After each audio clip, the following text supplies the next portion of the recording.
2023年台湾戏剧艺术节要推出歌戏《方便布袋戏装》，这两出新创作，以历史做基础，技术也个故事这部分拢会创新。4月13到16，要伫咧台湾戏剧中心演出。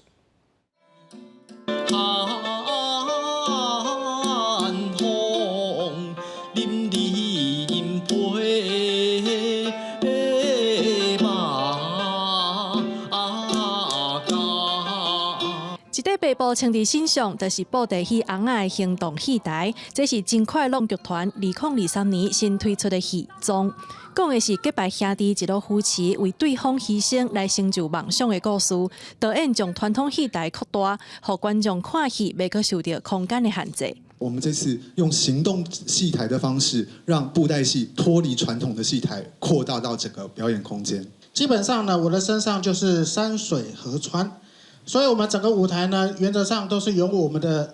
基本的服装演变出来的一个戏台。2023年台湾戏剧艺术节，除了有剧团的新创作，嘛有优秀琴歌剧团制作的《方便》，以明白清楚电曲总甲电曲爽相济政权的故事为背景，主角煞是王府内底的女性，描写因来回安达维护家庭的情形。